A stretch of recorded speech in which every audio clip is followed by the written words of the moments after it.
Welcome back to Flashpoint. We are talking transit this week. The Red Line project could take one big step closer to becoming a reality, but it may come at the cost of a full Silver Line. It would have connected Uptown Charlotte to Matthews. Matthews Mayor John Higdon joins us now. Mayor, thanks for coming on. We appreciate it. I appreciate the invite. Thank you. So right now, in order to make the Red Line happen, it appears the Silver Line light rail to Matthews would be replaced by what some are calling a bus rapid transit system. That's the latest proposal for folks who haven't been keeping up. You say that simply does not cut it. Absolutely not. We've been eagerly awaiting light rail in Matthews for over 30 years. I recall discussing this 30 years ago with Matthews officials. And to have it suddenly replaced at the 11th hour, I found out in May that there would not be enough funding to build the Silver Line. And BRT is a very poor substitute for light rail. Charlotte City Councilman Ed Driggs mentioned to us that he knows bus rapid transit's not the same thing as light rail. He admits that, but he believes it can be a viable alternative. Some would say a train, but on wheels. City Council even going to Miami this past week to see how that city is handling it. They're a few years ahead of us. You're not impressed? I'm not impressed at all because bus rapid transit has not been built to the gold standard as defined by the Institute of Transportation and Development Policy in North America. It's never, a few designs have come out, but they end up getting value engineered, a lot of cost-cutting measures.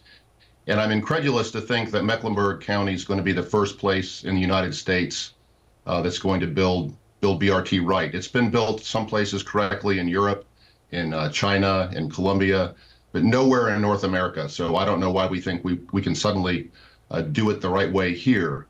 The trip that the folks took to Miami, I have no idea why they went to Miami. There's no real infrastructure built to any extent. There's no running BRT system in Miami. They were serious about learning about BRT. They would have gone to a town like Albuquerque that built BRT in 2016 and learn about the pitfalls and challenges that they had. So that begs the question, what would you like to see done instead? Understanding you would like light rail, that's what you'd like, but if you are right now Ed Driggs or Lee Altman or some other local leader looking at this right now, and you know that you've got parameters from the General Assembly about what they want to see, and they've been very clear in recent years, what, in your view, is then the answer? Well, I think it's a false narrative to say it's this or nothing, and that's how it's been perceived.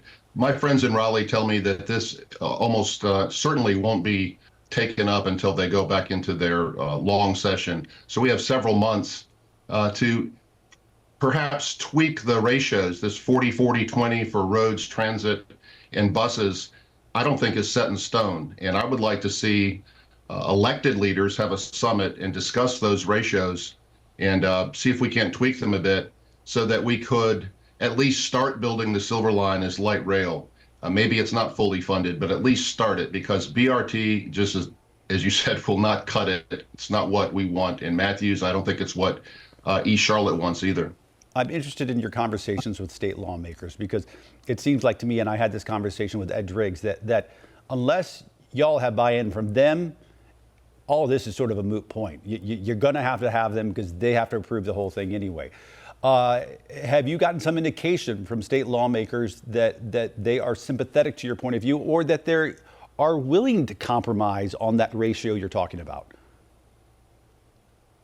Well, I haven't heard that they're not willing to compromise, and why we would just settle for something that is woefully underfunded for our long-term transit plans is mind-boggling. We have to try. This is a 50 to 100-year decision.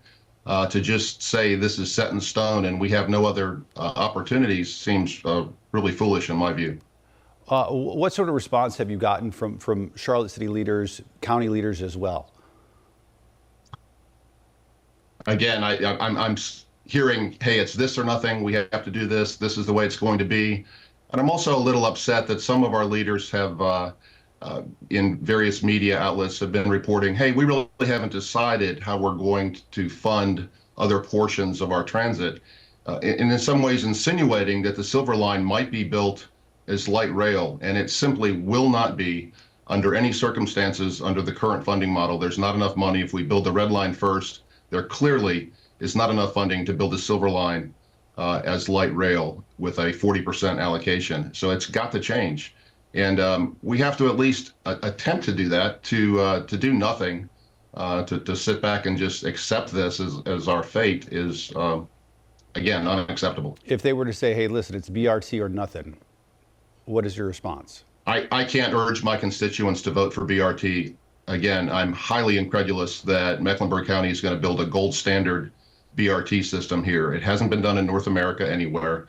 And every project I have seen built here since I've been an elected leader over the last decade has been value engineered and has had lots of cost cutting efforts made at the end. So we do these great, bold designs, and then at the end of the day, we don't end up building them because they cost too much. Another thing that should be considered is if we build a BRT system, it'll be totally different than a light rail pathway. And so it can't be converted in the future. Trains, for instance, can't make 90-degree turns, et cetera. So if this is built as a bus line, that's what it's going to be for a very long time. We also would be throwing away nearly $50 million we've spent to design the Silver Line to the 30% design phase, and that would just be thrown away. And that seems like a big waste of money. Knowing that Charlotte City leaders are going to be voting this week to purchase the main stretch of that, what would be the Red Line, what is your next step as the mayor of Matthews? Well, I've reached out to Davidson Mayor Rusty Knox last night, and he has indicated a willingness to meet. And I'm going to talk to other elected leaders, various council members, and see if we can't have some sort of summit to work out a plan that will be a true consensus community plan that we all can get behind. I don't think putting forward something that a big portion of the county is not for is the way to go. All right, we'll see. Keep us posted on what it seems like might happen with any sort of upcoming summit. All right.